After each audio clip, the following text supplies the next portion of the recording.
Your problem isn't the problem, your reaction is the problem. यानी हम अक्सर देखते हैं कि हमारा जो प्रॉब्लम है वो कोई प्रॉब्लम नहीं होता है, बट उस प्रॉब्लम पे जो आप रिएक्ट करते हैं वही हमारा सबसे बड़ा प्रॉब्लम है। तो अपने रिएक्शन पे हमें ध्यान देना बहुत ज़्यादा ज़रूरी है। सो ये एक बहुत अच्छा कोट, इसी कोट के साथ आज के लेक्चर की शुरुआत करते हैं। तो आज के लेक्चर में हम क्या क्या पढ़ने वाले देखते हैं। आज का जो लेक्चर है वो लेक्चर नंबर 9 है फ्रॉम ज्योग्राफी सीरीज, जिसमें हम दो टॉपिक मेनली कवर करने वाले। फर्स्ट है पोस्ट ड्रिफ्ट स्टडीज।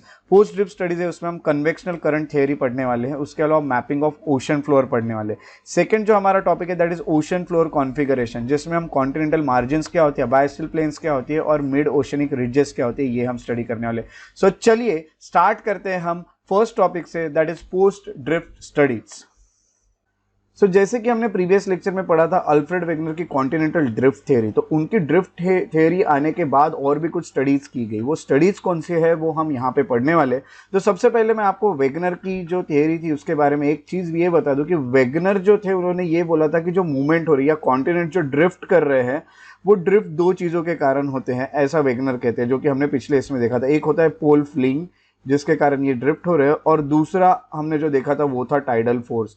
ये दो अल्फ्रेड वेगनर ने बताया था। बट ये जो चीज़ें थी टाइडल फोर्स और ये सब, ये बहुत ज़्यादा सफिशिएंट नहीं लग रही थी जो तब के स्कॉलर्स थे, इसलिए most of the scholars considered this forces to be totally inadequate. उन्होंने बोला कि ये सब फोर्सेस सिर्फ इतने नहीं हो सकते जिससे ऐसा हो सकता है। इन्हीं चीज़ों के कारण फिर कुछ पोस्ट ड्रिफ्ट स्टडीज हुई जिसमें और भी कुछ चीज़ें सामने आई। तो सबसे पहले आपको ये बता दूं कि it is interesting to note that continental drift जो है, यानी हम ये कहेंगे कि जितने भी most of the evidences was collected, जो भी लिए गए कॉन्टिनेंटल एरियाज से, कि जैसे कि हमने देखा फ्लोरा फौना या डिपॉजिट्स लाइक टिलाइट और ये सब हमने पिछले वीडियो लेक्चर में पढ़ा था। सो ये सब चीज़ें उसके कारण वहाँ पे एविडेंसेस थे। वैसा देखा जाता है कि दो तरफ अगर देखा गया तो सेम फ्लोरा फौना देखने मिल रहा है, डिपॉजिट्स है, टिलाइट्स है, या फिर हम कहेंगे जिक्सॉ पजल, ऐसे बहुत सारी चीज़ें बताएंगे। बट वर्ल्ड वॉर के बाद क्या हुआ, यानी वर्ल्ड वॉर सेकेंड के बाद, पोस्ट वॉर यानी 1945 में जब वर्ल्ड वॉर खत्म हो जाता है, उसके बाद कुछ नई चीज़ें आगे आने लगी, जैसे कि काफ़ी सारी डिस्कवरीज हुई। तो डिस्कवरीज जो यहाँ पे हो रही थी आफ्टर हम कहेंगे वर्ल्ड वॉर सेकेंड के बाद डिस्कवरीज ने कुछ नई इंफॉर्मेशन को ऐड कर दिया था हमारे जियोलॉजिकल लिटरेचर में। सो पर्टिकुलरली हम कहेंगे जो इंफॉर्मेशन कलेक्ट की गई थी, जैसे कि ओशन फ्लोर मैपिंग से। अब ओशन फ्लोर मैपिंग क्या होती है ये हम आगे पढ़ने वाले हैं, इसी लेक्चर में पढ़ने वाले। तो इस कारण हमें ये पता चला कि ओशन और कॉन्टिनेंट्स का और भी डिस्ट्रीब्यूशन किस तरह से हुआ होगा। सो चलिए ये जो नई स्टडीज थी जो कि डिस्कवरीज हुई पोस्ट वर्ल्ड वॉर 2, ये क्या थी और किस तरह की थी, इन्हें स्टडी करने की कोशिश करते हैं। इसमें हम सबसे पहले देखते हैं कि कन्वेंशनल करंट थियरी रखी गई। ये जो आपको दिख रहा है ये ऑर्थर होम्स है। ऑर्थर होम्स जो थे इन्होंने 1930s में कुछ पॉसिबिलिटी बताई कन्वेंशनल करंट्स की। अब काफ़ी सारे जो हम कहेंगे कि उस वक्त के साइंटिस्ट थे वो कॉन्टिनेंटल ड्रिफ्ट थियरी को हम कहेंगे कि डिस्कार्ड कर रहे थे फोर्स को लेके, क्योंकि उनका कहना था कि अल्फ्रेड वेगनर जो फोर्स हमें बताते हैं वो फोर्सेस इनफ नहीं होते हैं कि वो पूरे कॉन्टिनेंट्स को ही ड्रिफ्ट कर सके। तो कॉन्टिनेंटल ड्रिफ्ट थियरी जो थी उसको ये फोर्सेस के इशू के चलते इसे हम कहेंगे कि डिस्कार्ड कर दिया था। बट ऑर्थर होम्स ने ये जो चीज़ थी इसको उन्होंने पॉसिबिलिटी बताई थी कि कौन सा क्या ये क्यों ड्रिफ्ट कर रहे हैं उसके पीछे।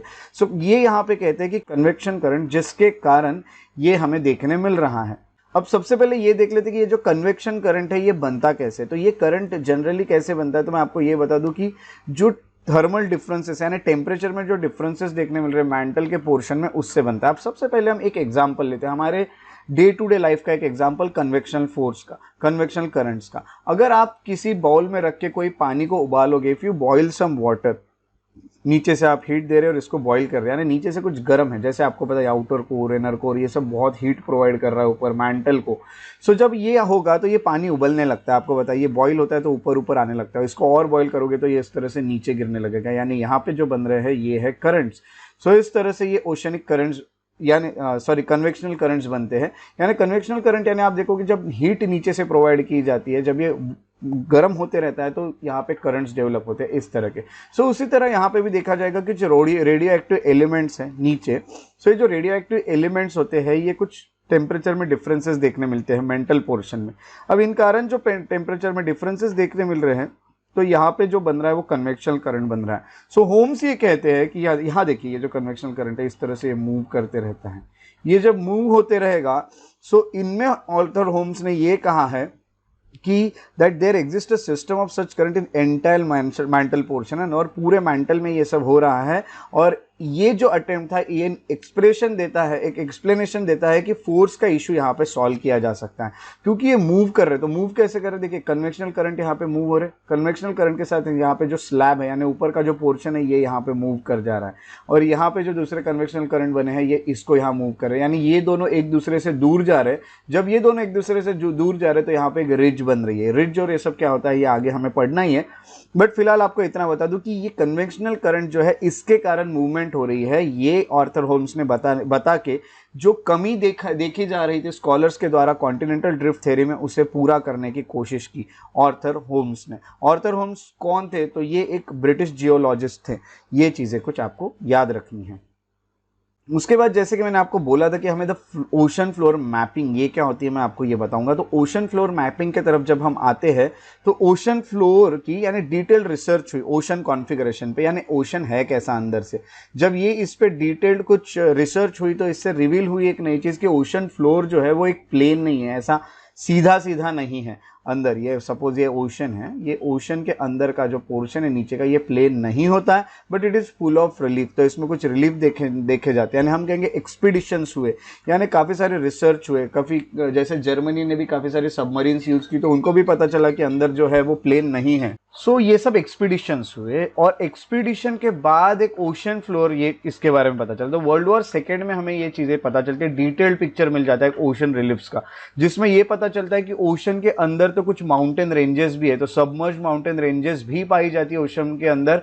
उसके साथ साथ कुछ डीप ट्रेंचेस भी है, और मोस्टली वो कॉन्टिनेंट मार्जिन के बहुत पास में देखी जाती है। यानी यहाँ पे अगर हम देखेंगे तो ये कॉन्टिनेंट मार्जिन है, और यहाँ पे देखिए कॉन्टिनेंट मार्जिन है, तो यहाँ पे हमें काफ़ी सारी चीज़ें देखने मिल रही है इसके आसपास।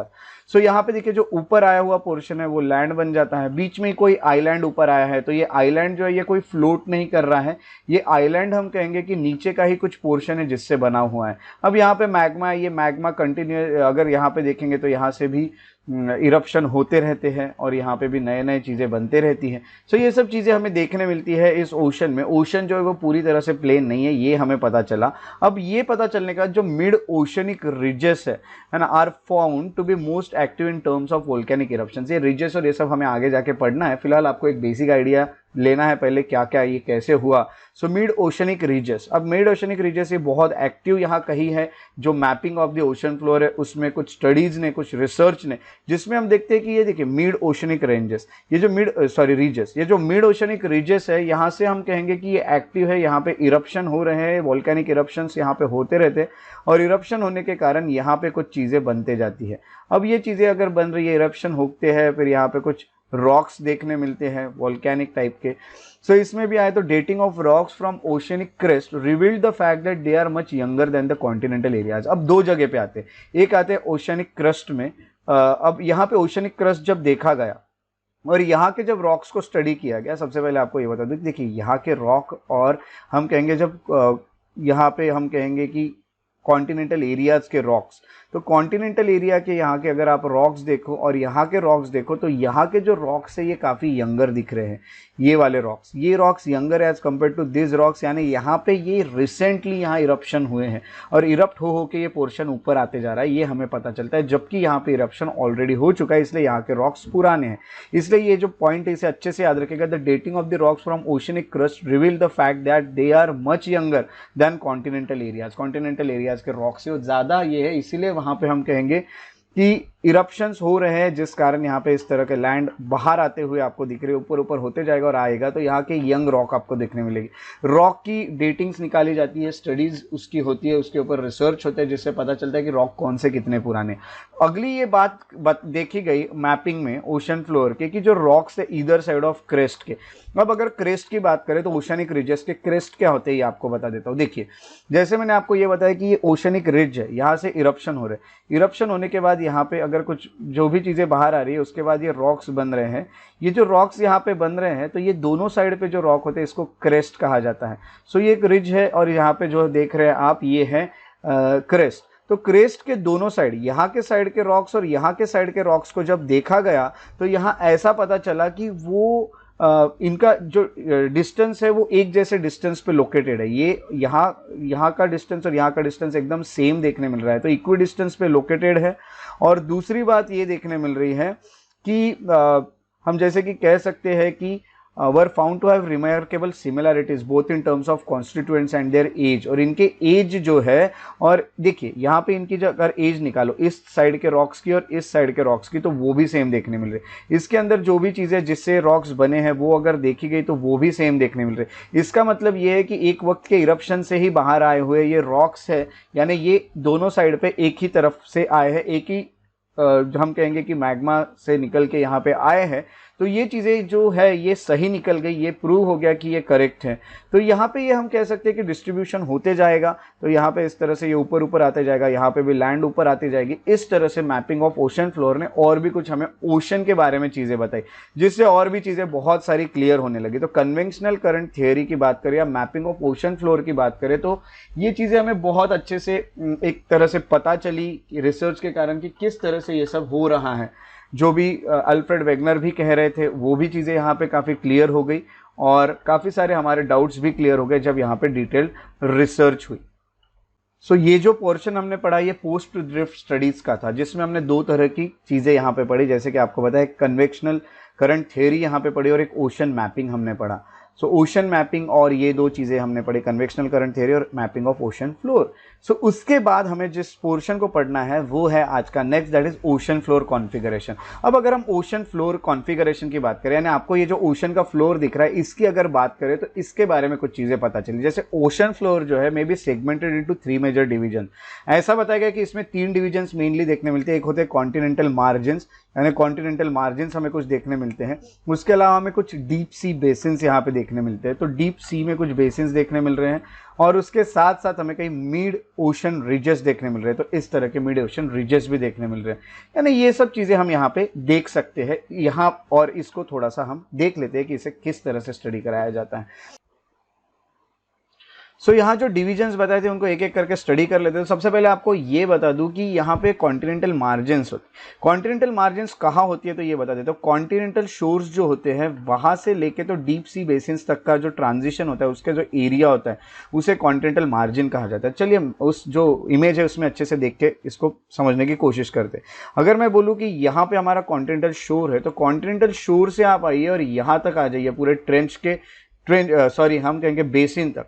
सो जो डीप बेसिन आपको दिख रहा है यहाँ तक का जितना भी पोर्शन है इसको हम कॉन्टिनेंटल मार्जिन कह सकते हैं। अब ये जो कॉन्टिनेंटल मार्जिन होती है इसकी अगर हम बात करें तो जैसे कि यहाँ पे हमें कुछ चीज़ें पता चलती है कि इसमें क्या क्या होता है। They include continental shelf, continental slope. देखिए कॉन्टिनेंटल शेल्फ यहाँ पे देखने मिलता है, कॉन्टिनेंटल स्लोप देखने मिलता है। उसके अलावा हम कहेंगे कॉन्टिनेंटल राइज देखने मिलता है। कहीं कहीं पे कॉन्टिनेंट जो है वो ऊपर भी आए हैं, तो इस तरह से कॉन्टिनेंटल राइज भी देखने मिलेगा। कॉन्टिनेंटल राइज के अलावा डीप ओशनिक ट्रेंचेस भी देखने मिलती है, जैसे कि मैं यहाँ पे आपको दिखा चुका हूँ, ऐसे डीप ओशनिक ट्रेंचेस भी। तो ये सब चीज़ें यहाँ पे कवर की जाती है, जिसको हम कहते हैं कॉन्टिनेंटल मार्जिन। कॉन्टिनेंटल मार्जिन के बाद अगला जो डिवीजन है वो है अबैसल प्लेन्स। तो अबैसल प्लेन्स जो है, अबैसल प्लेन्स वो क्या होते हैं देख लेते हैं। सो ये एक तरह से प्लेन्स होते हैं जो कॉन्टिनेंटल मार्जिन्स और मिड ओशनिक रिजेस के बीच में आते हैं। अब यहाँ पे देखिए कॉन्टिनेंटल, यहाँ अच्छे से याद रखिए, कॉन्टिनेंटल मार्जिन से मिड ओशनिक रिजेस तक अब हमें आना है। सो ये है मिड ओशनिक रिज। तो यहाँ तक आएंगे अगर आप कॉन्टिनेंटल मार्जिन से, तो यहाँ के एरिया जैसे हमने यहाँ से यहाँ तक का पूरा, यहाँ से यहाँ तक का समझ लीजिए हमने पूरा एरिया कॉन्टिनेंटल मार्जिन कहा है। सो उसके बाद हम यहाँ पे आएंगे अबैसल प्लेन्स। तो अबैसल प्लेन्स यहाँ पे हमें देखने मिलते हैं, तो यहाँ से यहाँ तक हमें अबैसल प्लेन देखने मिल रही है। सो ये मिड ओशन रेंज तक का। अब यहाँ होता क्या है अबैसल प्लेन्स में? अबैसल प्लेन में सबसे पहले आपको ये बता दूं कि abyssal plains जो होते हैं are the area where continental sediments that move beyond the margins get deposited. अब यहाँ पे देख लेते हैं किस तरह से। अब मैंने ऐसा कहा कि यहाँ से कुछ चीज़ें यहाँ से बहते हुए आ रही है, कुछ डिपॉजिट्स आ रहे हैं और ये यहाँ पे प्लेन दिख रहा है, तो इस प्लेन में आके ये डिपॉजिट हो जाते हैं। सो ये एबिसल प्लेन में डिपॉजिट होते हैं, यहाँ से ऊपर तो नहीं चढ़ पाएंगे, तो यहाँ पे आके रुक जाते हैं और यहाँ डिपॉजिट होने लगते हैं। यहाँ स्लोप था तो ये एक प्लेन होती है, सो इसे कहा जाता है एबिसल प्लेन। एबिसल प्लेन ये एक और डिवीजन हमें देखने मिलता है। और अगला जो हमें देखने मिलता है वो है mid oceanic ridges. Mid oceanic ridges की बात करें तो these this forms an interconnected chain of mountain system with in the ocean. अब रिजेस देखिए, अब रिजेस को आप अच्छे से अगर देखोगे तो यहाँ देखिए इस तरह से रिज बनी हुई, क्योंकि इरप्शन हुए और यहाँ पे जो चीज़ें हैं यहाँ पे जमती गई, तो इस कारण यहाँ पे हम कहेंगे कि मिड ओशन पे रिजेस बनते हैं कुछ। सो इन्हें मिड ओशनिक रिजेस कहा जाता है। मिड ओशनिक रिजेस की अगर और भी हम बात करें तो यहाँ पे it is the longest mountain chain on the surface of earth though submerged under the oceanic water ना। तो इस तरह से ये पूरी चेन है माउंटेन की जो कि पहले अर्थ पे हुआ करती होगी, अब ये सबमर्ज्ड हो चुकी है ओशनिक वाटर में। ये भी हमें कुछ चीज़ें पता चलती है। सो इसके बाद हमें ये भी पता चलता है कि ये जितना भी हमने मिड ओशनिक रिजेस देखी है, तो यहाँ पे आप देख रहे हैं मिड ओशनिक रिजेस जो है यहाँ पे इस तरह से माउंटेन्स की एक तरह से चेन ही बन जाती है। सो माउंटेन की जो चेन थी इसमें भी हमें कुछ चीज़ें पता चलती हैं कि यहाँ पे क्रेस्ट जो है system rift at the crest, fractional plateaus या फिर फ्लैंक जोन यहाँ पे देखना है, यानी प्लेट्यू जो ऐसा है कि फ्रैक्शन में बढ़ गया है, फ्रैक्शनल प्लेट्यूज, यानी यहाँ भी चेन्स बन जाएगी। फ्लैंक जोन में हम चेन ऑफ माउंटेन्स देख सकते हैं। उसके अलावा रिफ्ट सिस्टम के कारण भी यहाँ पे इस तरह से चेन बनती हुई दिखती है। तो ये सब चीज़ें हमें यहाँ पे देखने मिलती है, पूरे लेंथ में इस तरह से चेन यहाँ पे दिखाई दे सकती है। उसके अलावा आपको ये कहूँगा कि रिफ्ट सिस्टम जो है at the crest is the zone of intense volcanic activity, यानी अब क्रेस्ट में ये जो क्रेस्ट होगा, इस क्रेस्ट में यानी दोनों साइड है, यहाँ पे हम क्रेस्ट में जैसे आपको बताया कि बोथ साइड्स होती है, तो यहाँ पे जो रिफ्ट सिस्टम होता है एट द क्रेस्ट, यहाँ पे इंटेंस वोल्केनिक एक्टिविटी चलती है। तो इंटेंस वोल्केनिक एक्टिविटीज़ यहाँ पे आपको देखने मिलती है। ये भी हमें मिड ओशनिक रिजेस से पता चलता है। सो ये कुछ ओशन किस तरह से अंदर से होता है, ये कुछ इन्फॉर्मेशन थी जैसे कि आपने यहाँ पे देखा, हमने कुछ डिवीजन देखे ओशन के। अब ये सब चीज़ें जब होती है तो इसी को पोस्ट ड्रिफ्ट स्टडीज़ के कुछ पार्ट से हमें पता चलता है। इवन ओशन के भी मैपिंग आप कहिए या फिर कन्वेक्शनल करंट थियरी कहिए या फिर हम कहेंगे ओशन का कॉन्फ़िगरेशन कहिए, ये सब हमें पोस्ट स्टडीज से पता चला। और हमारे पूरे जो पहले डाउट्स थे वर्ल्ड वॉर के पहले, तो वो सब बाद में सॉल्व हो गए कि ये किस तरह से अंदर से ओशन होता है या किस तरह से एक्टिविटीज़ अंदर हो रही हैं। सो इस तरह से हमारा आज का लेक्चर रहा जिसमें हमने पोस्ट ड्रिफ्ट स्टडीज़ पढ़ी। और पोस्ट ड्रिफ्ट स्टडीज़ के साथ साथ आपको ये बता दूं कि अगले जो लेक्चर आने वाले हैं उसमें हम और भी चीज़ें पढ़ने वाले हैं। जैसे कि अभी हमें अगले लेक्चर में सी फ्लोर स्प्रेडिंग पढ़ना है। सी फ्लोर जो स्प्रेडिंग होती है उसके साथ साथ हमें दूसरा कॉन्टिनेंटल हमने अभी जो प्लेट टेक्टोनिक थियरी पढ़ना है। सो प्लेट टेक्टोनिक थियरी और ये सब हम अगले लेक्चर्स में पढ़ेंगे। बट एक चीज़ याद रखिएगा कि अगर आपने मेरे यूट्यूब चैनल को सब्सक्राइब नहीं किया है तो सब्सक्राइब करते रहे ताकि आपके कोई भी वीडियोस मिस ना हो। बट मिस ना होने के लिए आपको बेल आइकॉन को जरूर प्रेस करना होगा। अगर आप बेल आइकॉन को प्रेस करोगे तो आने वाले वीडियोस के नोटिफिकेशन आपको मिलेंगे, जिसके कारण आप पीछे नहीं रहोगे, आपको पूरे वीडियोस टाइम टू टाइम पता चलेंगे कि कौन से आए हैं। सो इसी तरह हम अगले लेक्चर में मिलते रहेंगे। तब तक के लिए अपना ख्याल रखें। Take care and have a good day.